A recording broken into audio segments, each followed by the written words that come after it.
Hi everyone, it's me, Darlene. I am back with my sampler quilt. If you're not familiar with this series, there is a link in the description box down below. Please go check it out. When I left you last time, I had made my wonky trees block, and I loved it. And I thought it was going to fit perfectly in that space, but I forgot that I needed room for background. I want background around each white border. So I had to pull everything down, and then that made this strip a little too short. So I cut each part in between and added, and look at all the awesome lines I have happening there and there. I pieced all kinds of tiny pieces, and I made that work. And I just made that long enough so that it'll all fit. That will be ready to get sewn together and attached to that. This still needs a center for the flower, and now I have this space. I have measured it. I would like to do 3 blocks, 1 vertical and then 2 kind of square. I don't know if they'll be square or rectangular. I did the measuring, and I have allowed for background between the blocks, so let's hope I get this right. I'd like to do that whole area in this video, and then next weekend would be the end of this quilt. I would show you how I put it all together. I'm going to keep my blocks today very simple because I'm so anxious to finish this quilt so I can start the next one. I have not yet put any of my little mini postage stamp pieces in this quilt. So I need a piece that's going to be, not counting the white border, finished size of 7 wide by 11 tall. So what I thought I could do is sew these together somehow. That's longer than 11, but then I can cut, and then it will give me room for background, and then just put the white border around it, and then I'll have a souvenir of these little tiny squares. But they weren't really tiny when I started. But I'll link down below to this video to show you how I made these blocks. I'm just going to sew them together. This looks good, as if there has to be one identical matching. I'll turn it. Okay. I don't see anything matchy-matchy there. I'm just going to cut this one a little bit to make it more of a straight line. That goes to that. There. It makes the little squares look even tinier. And then this one, going to add it like that. Oh, that's pretty straight. Let me just straighten this one out a little bit. Should it go this way? Because it's a little bit wider. I need that width. All right, so I'm going to do it that way. Now I will press this and trim it. I trimmed this, and I think I would have only needed 2, just maybe a little bit more than 2 of these blocks, because once again I forgot that I want background around this, and then the white border, and then background around the white border. So this got trimmed to about 4 1/4 by 8 1/2, something like that. Now I am trying desperately to use whatever I have left of scraps for the background, because I just hope I have enough background. I know I won't have enough to go around as a border around the entire quilt, but maybe I can do something else for that. I don't know. It's unfortunate that I cannot get any more of this. I only bought 2 yards thinking that would be enough, and twice I've looked at Martin's. They don't have any. They're a surplus and salvage store, so they don't always get the same stuff. Next time I will buy more. So I'm going to try to create some fabric that I can use to go around this. And then the other 2 blocks that are going to be like one on top of the other, I need something little, and I found this that I had made. You'll see it in my very first video when I had everything laid out. So I would love to use this, but I was hoping I had 2, but I just watched the video and no, I only had 1. But I had some other little things that I can use, so we'll be using that today. But let's work on this for a little bit, See, you could tell that I've been, piecing and cutting and piecing and cutting, and I like that when there's all that piecing already done on a piece, and then I can just keep adding to it. So I'm just going to do that off camera, and then I'll show you what I come up with. In case you don't know how I'm doing it, maybe I can show you. I just take something and I match it up to something else. Right sides together, and I just sew. And then I send 2 more things through. At this point, I don't really care at all if they match or what.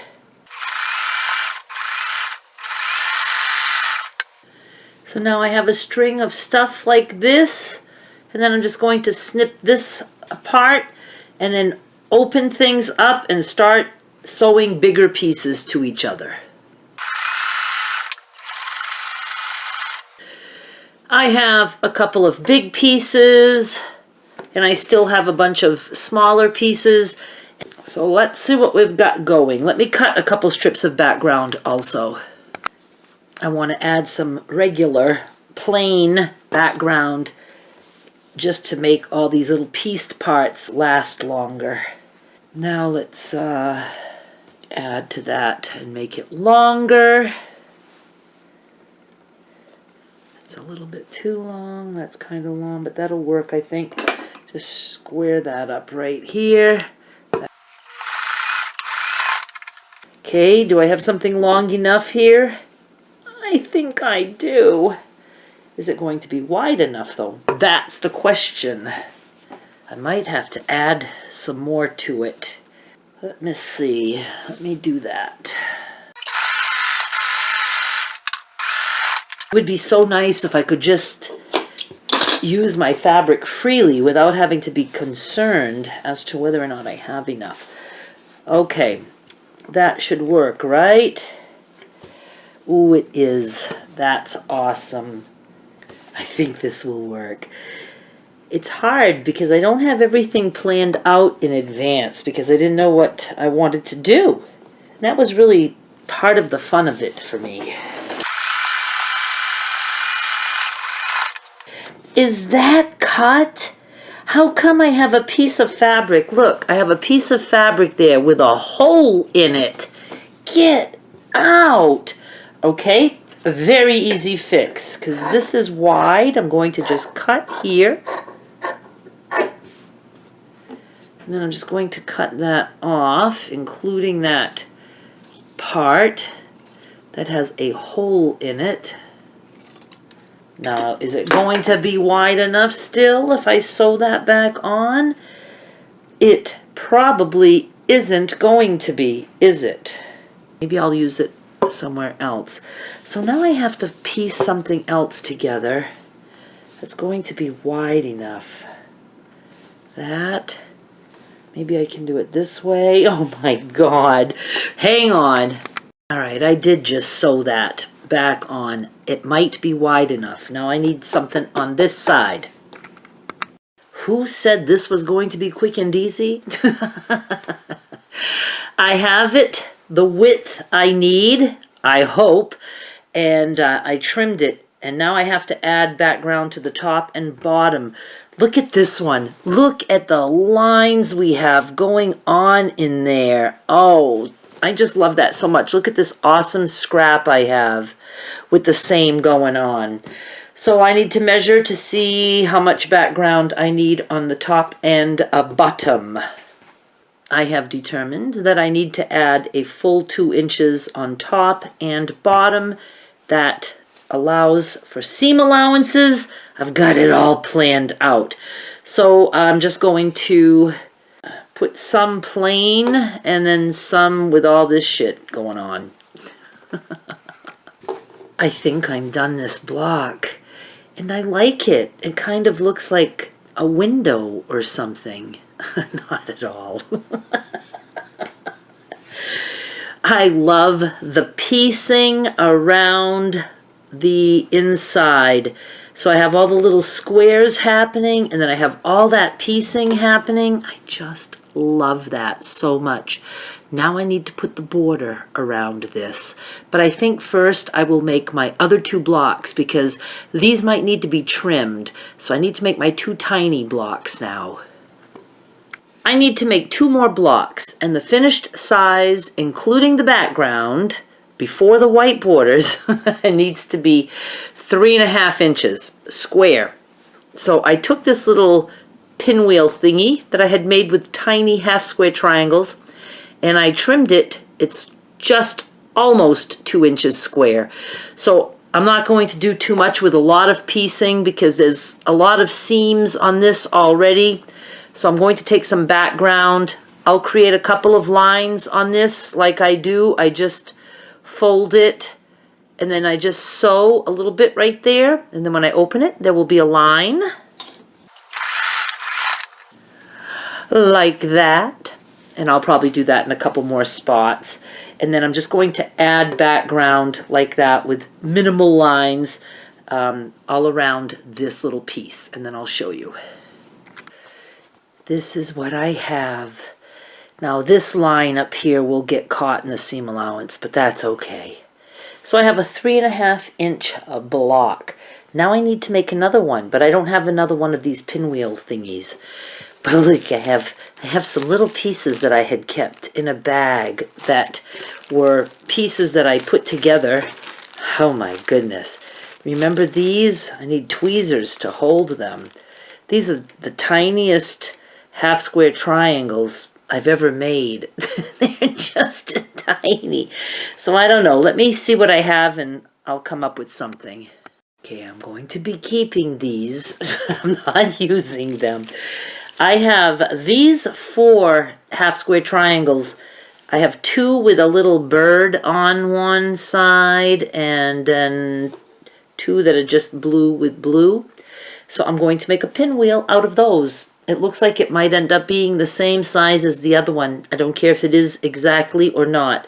So I'm going to put those 4 together to make a pinwheel. I'm going to add border all around like I did on the other one, and then I will show you. I have the other one done. So I have my 3 blocks. This, and oh, the other one's on the bed. Now I need to put white border around all 3 of them. I have my 3 blocks done. I'm so happy that I found this half square triangle pinwheel already made, and then I found those 4 little half square triangles that made another pinwheel. They're so cute together. They're like just highlighted in these nice blocks with the wide white border around them. And then I have this guy, which I'm very happy with because I'm so glad that I have some of this going on in this quilt. But I'm going to have to stop here. I'm still going to finish this whole thing in the next episode. So I'm just going to put these on the bed, and when I'm not so tired and worn out from doing this, I will show you. I'm going to record all throughout the week little snippets of what I'm doing so you will see everything that I do along the way. The next step, since all my blocks are done, is going to be putting background between, but you know, I really don't think I'm going to have enough background, and I think I have decided that I'm going to use a dark brown that I have. It might look super cool. I do have some brown throughout this quilt, but I think it'll make the blocks pop that much more. I really do. And I'm not going to make lines on it. I can't take the time for that. So I'm going to, it's going to be like the sashing that holds everything together. And I should have enough of that brown, I hope, to do a border all the way around. And then I would like to back this, but it's for me. And I think I would like to back it with that muslin that I love so much. So I will be back with the finale in the next video. So please subscribe and you won't miss it. And then I will be talking to you about the next sampler quilt in that video also. Thank you so much for watching. Bye.